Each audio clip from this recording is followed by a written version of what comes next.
Hello, everyone. This is Tiffany. I'm back again today with Storytime. This is part two of my life story.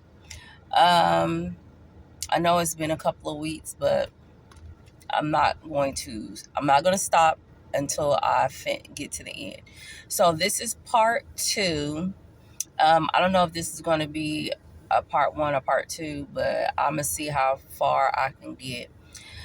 So yeah, last time I left off. I'm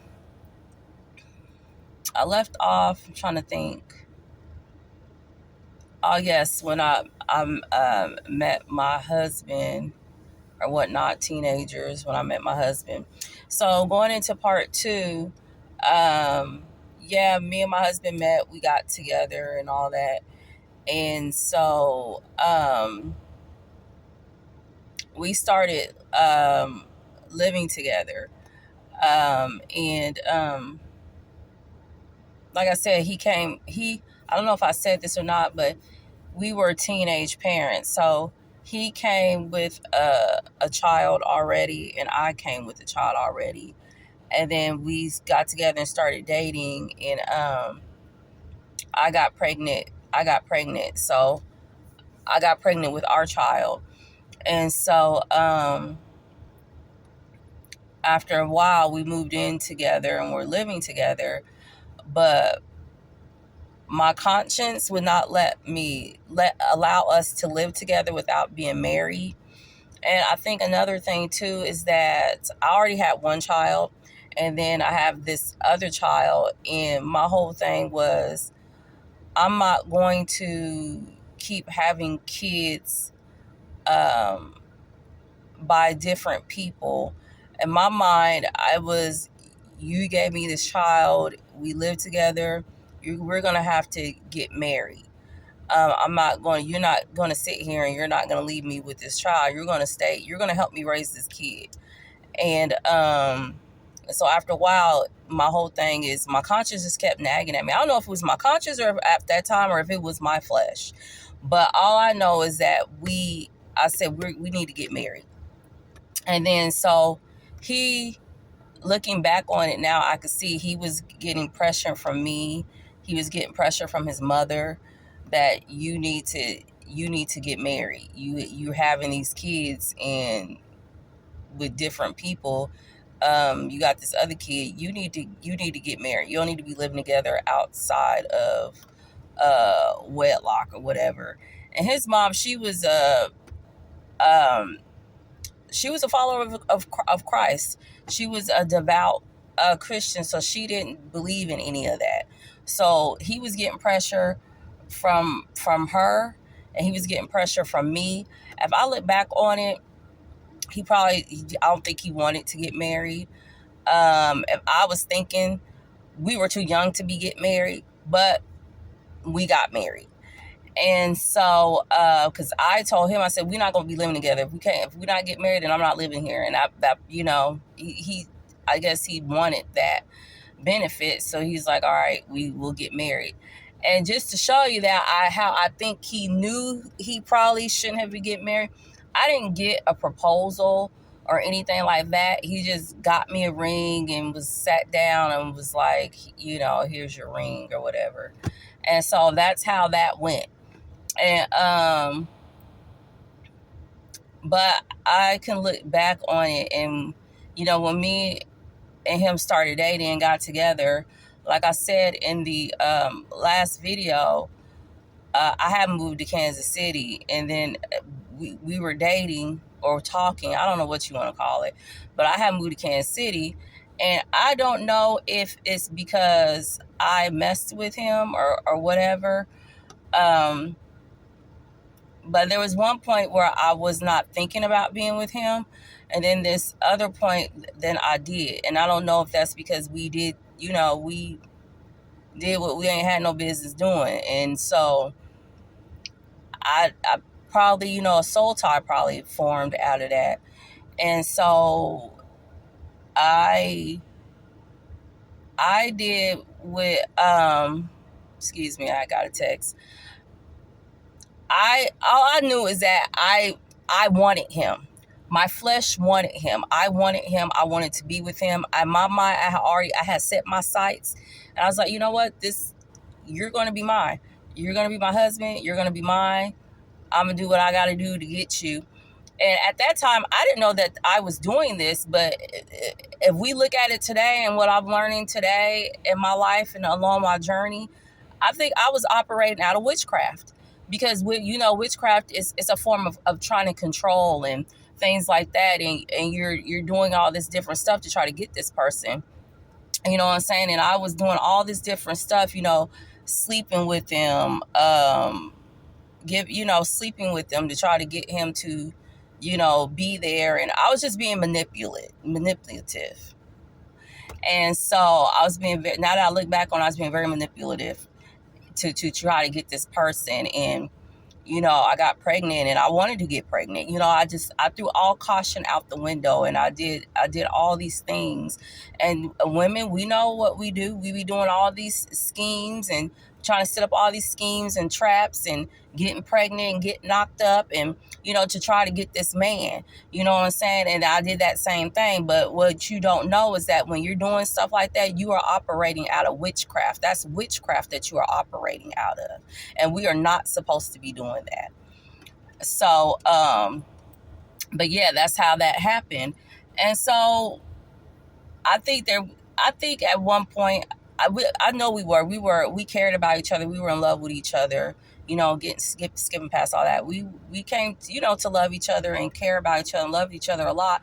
But we were so young, we didn't know what we were doing. And so the relationship was a very toxic one. It's a very toxic relationship. We were young. I was 21. Trying to think. Yeah, I was 21. I was 21 when we got married. He's 22. Like, we were young. We had no business being married. We didn't know what we were doing. We still were kids. You know what I'm saying? But here we are married, and we have four, because when we got married, I had my daughter. So I had another child. So with my husband. So before we got married, this is all, like I said, got pregnant. I had a son with him. We started living together. And then a little while after that, maybe 2 years later, I got pregnant again with our child. And so I had another child. And so that's when I was talking about, we need to get married, because I'm having all these kids. By that point, I have 3 kids, 2 of them with him. I said, we got to get married. You're not leaving me with all these kids. So we're living together. Fast forward, we're together, we're married. And we have, like I said, he came with 1. I came with 1. We got our 2. We got 4 kids. We have 4 kids, and we're only like 22. We're at these ages, and we have these kids. We're married, and we have these kids. We didn't know what we was doing. We didn't have no good examples sit before us. I told you my story. You know what I'm saying? We didn't have no examples sit before us. He didn't have a father. His father left him when he was little. So we didn't have good examples before us to let us know, like, hey, y'all shouldn't be doing this. Y'all moving kind of fast. Y'all got a lot going on. I mean, like I said, with his mom, in her mind, she's thinking that you have these kids, you need to get married and settle down. But somebody should have been telling us, y'all too young to be doing that. But yes, like I said, we're married, and it's a very toxic marriage. It was a lot of ups and downs. Just trying to figure things out on our own. Like I said, we loved each other. We cared about each other. But it was a lot of toxicity. My husband at the time was very controlling. He was controlling. So imagine him he's young, but at the same time, he's controlling. You know what I'm saying? I went through a lot in that marriage. I went through a lot. And throughout that marriage, I lost my identity. I was abused. I was abused in every way. Every way you can abuse a person, I was abused. And I also believe that I did some abusing. I abused too, So it's hard to talk about because it was a lot. I have a lot of history with this person. Like I said, we got married at such a young age, and we stayed married until up until I turned, I want to say probably like 40, 41. So if that could tell you my age. But we stayed married up until just a couple of years ago. I want to say maybe couple of years ago. Couple of years ago. We've been married up until a couple of years ago. So, and the whole time it was a toxic, abusive, toxic uh, marriage. Um, there was a lot of infidelity um, that had happened in my marriage. I think that it came to a certain point where it was so toxic and it was so much abuse that infidelity happened in the marriage. And so that happened, and I didn't stop. It kept going. And I stayed. I stayed even through the infidelity. I stayed thinking that, oh, well, we can work it out. We can fix it. And that was against everything I believed. When I met this person, I told him, I said, a deal breaker for me would be infidelity. I believe in loyalty. That's a big thing to me. So infidelity would be a deal breaker for me. And he, of course, he's going to say, "Well, I would never do that." But at that time, he probably did think like I wouldn't do that to her. At that time, when you're young, you have such high hopes that, oh, that's not going to be us. We're not going to do that. We're not going to be like these other marriages that we see. But down the road, life happens, things happened, and infidelity entered. And it was so much that the kind of person that I was, it was, I dealt in a revenge. I dealt in revenge. I was like, you know what? I'm going to do to you what you're doing to me. You know what I'm saying? So it's not an excuse just because you get cheated on. I got cheated on a lot. It's not an excuse to go and do the same thing. But I went and did the same thing. And that's not an excuse. Two wrongs do not make a right. Because one thing I will tell you, at one point I had the whole, you know what, I didn't do that. I had that in my favor. Like, I didn't do that. You did, he did that in this marriage, but I didn't do that. So at one point I could say, my hands was clean of this thing, but I went and did the same thing. So I was no longer clean. I was, just because I got cheated on don't make no difference. I did the same thing. So I did the same thing he did. So I'm no more better than he is. So just know that just because you get cheated on does not give you a right, and it does not give you an excuse to go and do the same thing, because you will be no better. You will be in the same, you will be considered the same adulterer. Okay? So he was an adulterer, but now you know what? So am I. We both is committed adultery, and can't nobody blame nobody. We both wrong in this thing. And so I think because of that, though, he took that, and that was his whole thing of, you know what? I'm just gonna do what I want to do. He, just take this step further, and I'm just gonna do what I want to do. That one thing I could say about both of us, we were very prideful, petty, trying to one up kind of people. Okay, we were the same in that area. And so that's what it did. It just kind of turned into this thing like, all bets is off. I'm about to just do what I want to do. You know what I'm saying? And then, we went a few years, and after I did what I did, I was like, I couldn't do that. I was like, I said, I can't see how you do that. I felt so ashamed. I felt so dirty. So I stopped. I was like, I'm not doing this. I said, I did it one time, and I said, I didn't feel right after that. And it took me a few years to get that off of me, how I felt.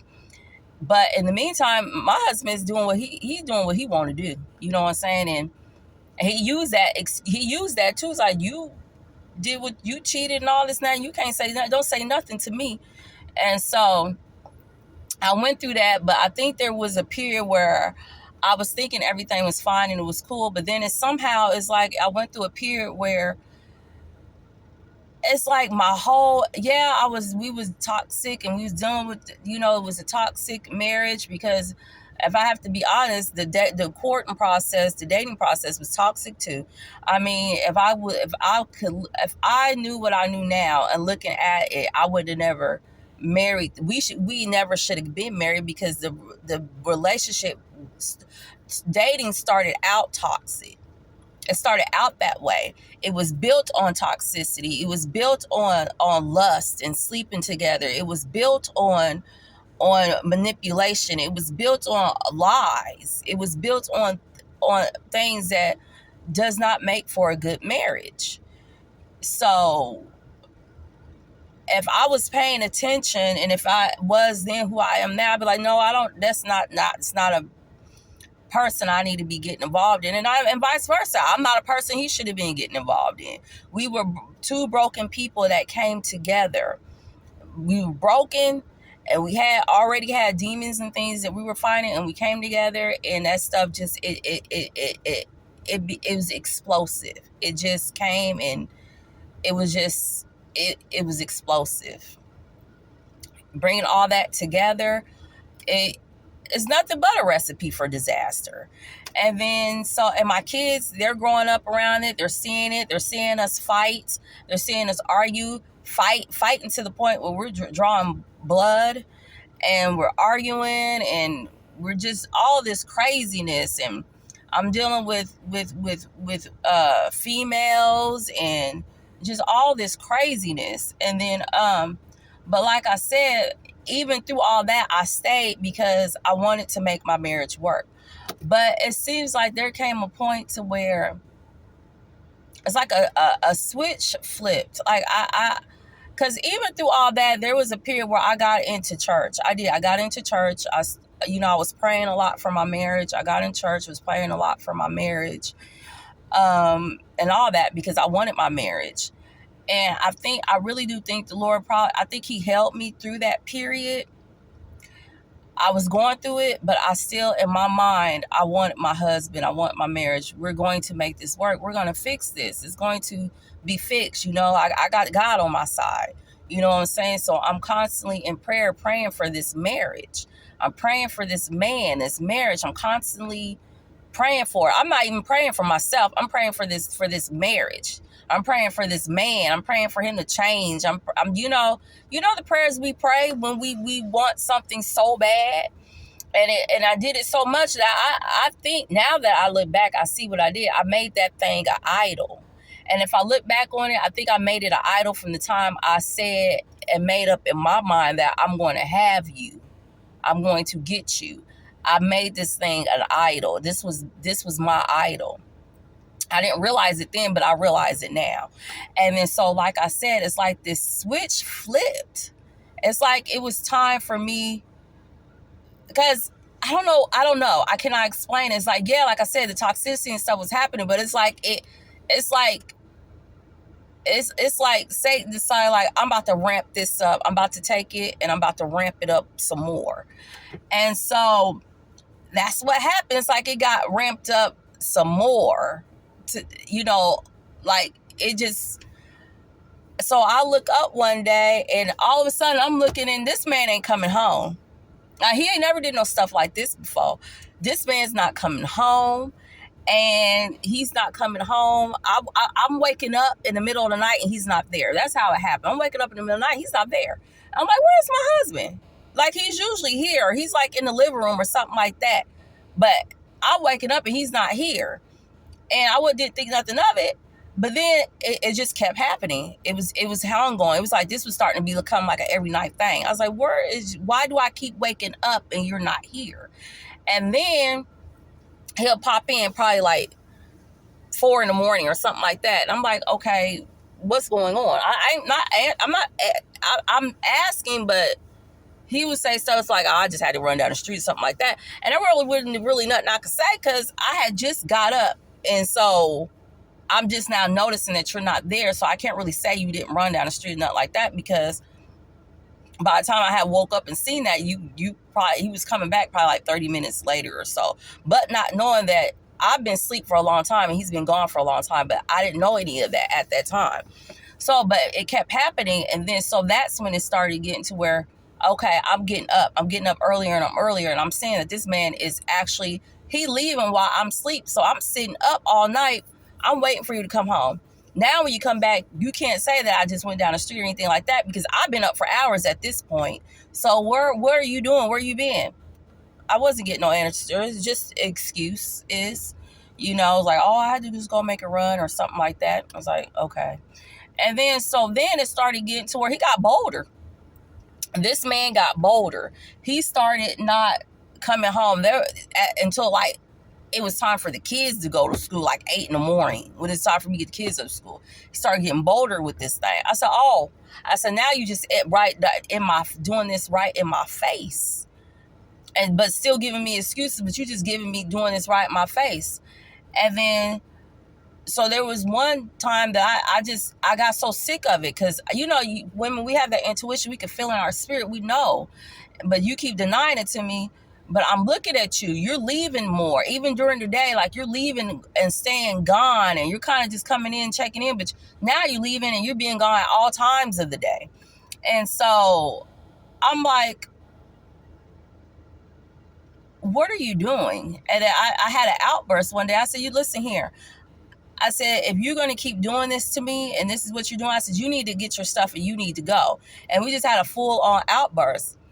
And this is what clicked for me. This man yelled at me and told me, don't worry about where I'm at and what I'm doing. And in my mind, I was like, look, hold up. You my husband. I'm supposed to be worrying about where you at and what you doing. So now you're telling me, you outright telling me, don't worry about what you got going on. I was like, okay. But of course, I'm his wife. I want my marriage, so I'm going to worry. I'm not, at this point, I'm not sleeping at night. I'm not sleeping at all. I'm not sleeping. I'm up, I'm worrying, I'm hurt, I'm in pain. And then one night he comes home, and he doesn't come home until like 7 or 8 in the morning.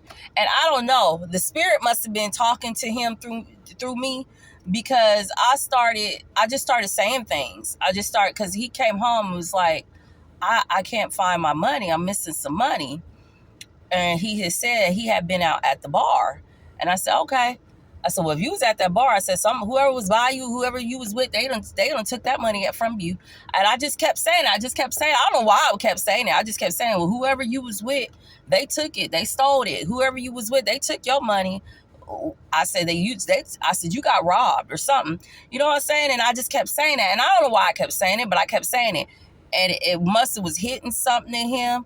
And then that's when he finally came out and he told me that he had been messing around, and he had been messing with this person for quite some time. He had been messing around, and he had went, and I guess after a bar, he had went to this person's house and was at her house, and he was asleep, and she stole his money.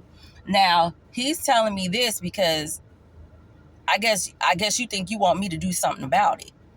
Now you want revenge on this person because they done took something from you, and you want me to do something about it. You want me to have your back on this. And so, and then he also, but through all that, after he said that, then he said, I guess he figured it was time to purge himself, because then he told me there was a child, and he showed me a picture. He said, well, she done had a baby, and here's the picture. She said it's mine, but I don't know. I gotta get paternity test, and I looked at that picture, and all I could see was him. I said, that's your baby. She looked like the rest of our kids. Like that's your child. And but I still was clinging and holding on to hope like this wasn't his kid. But I had already spoken, said that it was, because you can't deny it. But in my spirit, I'm hoping it wasn't, because he needed to get a paternity test. But I don't know how, but I'm keeping my calm during this whole process. And maybe I'm keeping my calm because I had answers to what I already knew, but I'm keeping my calm through this process, and I'm just letting them talk. I'm just seeing, let them talk, let them get it all out. I want to know. And then so now he's talking about, I need to go I need to go over here. And I'm like, okay. And, like I said, he's expecting me to have his back. I was like, well, yeah, of course. Of course I'm going to say I got your back. I want to go because I want to go and I want to see who this lady is and where she lived, because you hid this thing so well. You hid this about this child so well. This child was like 6 months. So and he had been messing with this lady, I think, for a couple of years. And so I said, you hid this thing so well for so long. I said, yeah, I want to see. And maybe it wasn't the fact that he hid it for so long. Maybe it's because when I got with him, I kind of, now that I look back on it, I was trained to not ask questions. I didn't ask a lot of questions. I just kind of let him do him. As long as the house was taken care of, bills was paid, I took care of the home. So it was like this traditional thing we had going. He would go out and be out doing what he needed to do. I would be at home taking care of home. And to me, all I cared about is that the bills was paid and I'm home, and me and my kids, we got what we need. Everything's taken care of. And he kept the end. He did that. He kept the end of his bargain on that. He always made sure I never didn't want. My kids didn't want. Everything was always taken care of. Bills was paid. We had a roof over our head. We had food. We had clothes. So I never, I had cars to drive. I never wanted for anything, and which is probably why I never questioned anything. But and how he's able to get away with that for so long, I don't know. But yeah. So I said, yeah, let's go. I said, yeah, let's go over here. I'm trying to go over here. I'm like, yeah, I got your back. And so we driving. I'm with him, and we driving for a minute. But I'm not stupid, so I'm being very observant of what's going on, the situation, what's going on, what he's doing. I'm looking at him. I'm paying attention. I'm looking around at my surroundings while we driving. And then, he's driving different places, and he's driving, then all of a sudden it's like, well, where does she live? Where are you going? And he was like, oh, well, I already drove by and she wasn't there. I said, oh, you playing? I said, so you drove by and you got to thinking. I think he got to thinking like, nah, I better not show her where she lived and all this and that, because he wasn't done fooling with this lady. And like I said, the baby was over there. And I was like, okay. But after that, like I said, I remember the areas where we was at. So I was like, all right. So, some time was passed. I let it go. He said, time has passed. He said, I did a paternity test, and he said I was going to do a paternity test, but he said, I'm not. I'm just going to throw it away. I'm just going to forget about this whole thing and move on. And I was like, oh, yeah, okay, because that's what I want to do. Let's forget about it. Let's move on. We're going to work on our marriage. But I should have known that was too easy, because my son, fast forward, we're having a birthday party for my son, and me and him are supposed to go on a date later on. So let's get this party done, and so we can go, on a date later on. And so we do that, and during the party, he's like, oh, I got to go somewhere. I'll be back. And he said, I'll be right back. Just hold on. And we're sitting here and we're waiting. It's like an hour go by and all this. I said, what is going on? I said, no, we're going to finish this birthday. I said, let's finish it. And we finished it. And then after we finished it, he still ain't there. I was like, oh, I said, my mom said, oh, you done lost all sense. I said, now you done left and skipped out on the birthday party that we didn't even finish. We, doing it. You had to do the cake and everything. I went ahead and did all that. And I said, you know what? I know where you at. So I hopped in the car and I went to the area, like I said, where he had took me that one time. I went. And, well, first and foremost, let me go back.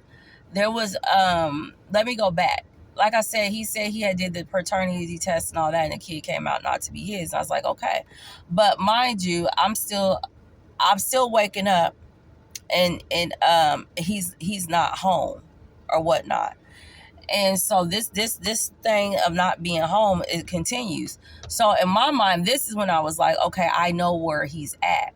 I'm getting up. I'm sick of this. This is going to stop tonight. I'm going to find out tonight with my own eyes. I get up and it's like 3 a.m. I get up out of the bed, throw my stuff on, get in my car, and I said, yeah, I remember the area you took me. So I'm gonna drive down this area and I'm gonna see if I see this car, your car. And that's what I did. I drove down the area, and lo and behold, I found the house because the car was parked at it. And I said, okay. And so I parked. I said, but hold on. Let me, before I go beating on this door, let me make sure this is the car, because there's lots of cars that could look like this car. Let me make sure. So I go and I look in the car. I say, yep, this is our car. And so I go knock on the door. And I said, hey, is Tracy in there? This is his wife. And she answered the door and she's like, yeah, he's in here. But he's in here with our daughter. I said, oh, I said, so this is y'all's daughter. And then, so, I feel like a gut punch. It was a gut punch to me when I heard that. She said, yeah, this is our daughter. We did a paternity test and it came back like, yeah, she's his. I was like, oh, okay. So he opened the door and came out, and it all unfolded that night. He's been messing with this woman for quite some time.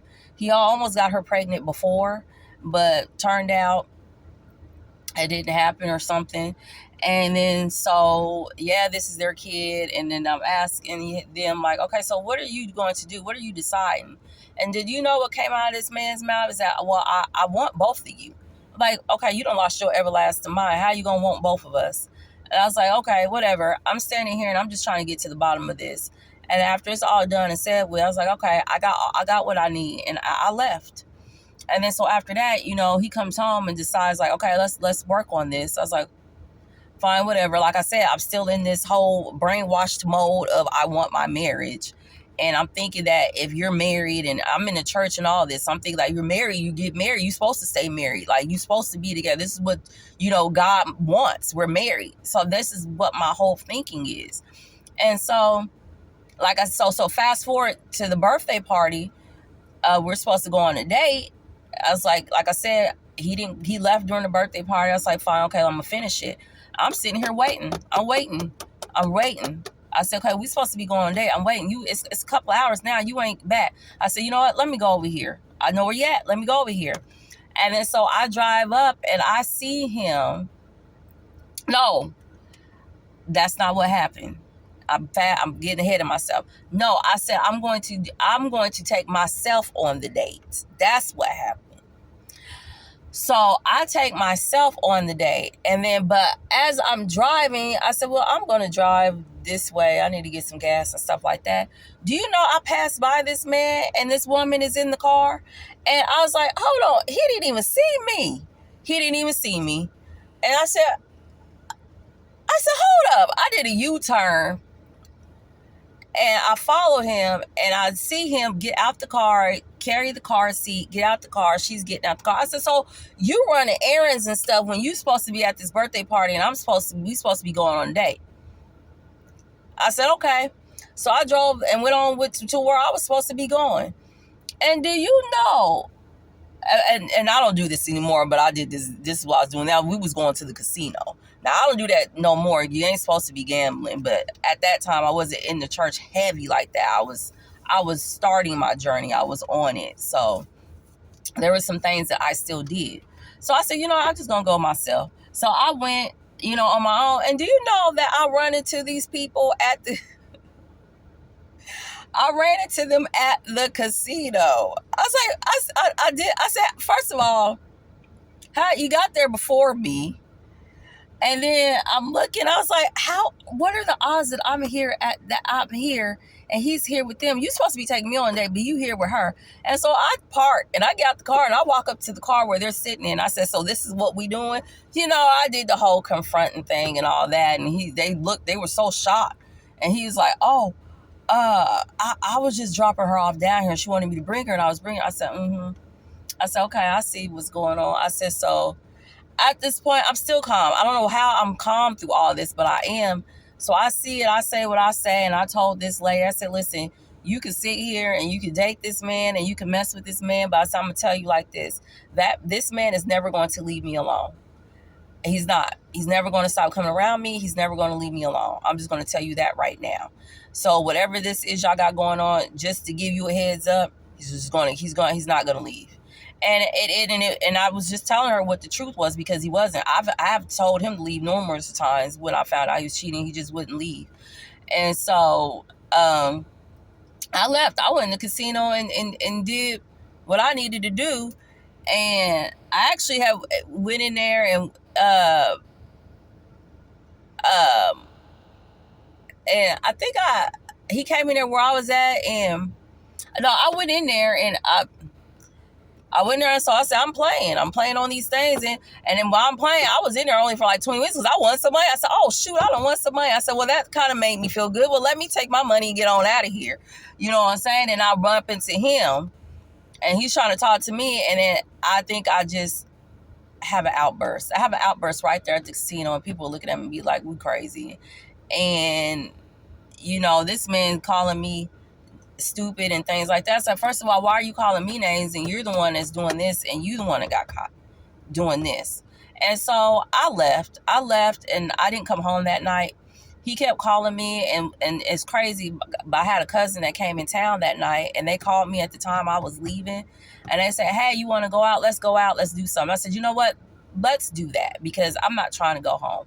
And so I didn't go. I went out with my cousins, and I didn't go home until later. I just went and hung out with them, just something to distract me from going home. And so I did that. I said, you do what you want to do. You do what you want to do anyway. And so I came home, and, he's still doing him. And so I think after that, everything's out. I can't stop him from messing with this lady. He's messing with this lady, and I think about it, I can go back. He's been messing with this lady, because before that, it's so much.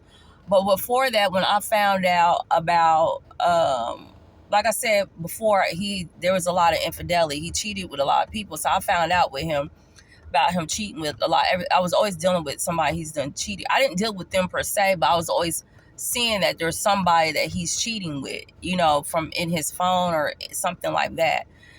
And so, but when I seen that he was fooling with her and had a kid by her, I had came across her before a couple of years prior, and that's how I knew that they were supposed to have a kid and all that stuff. Before, I came across her before, and he was talking about how she was just somebody he was talking to. They're not talking anymore or anything like that.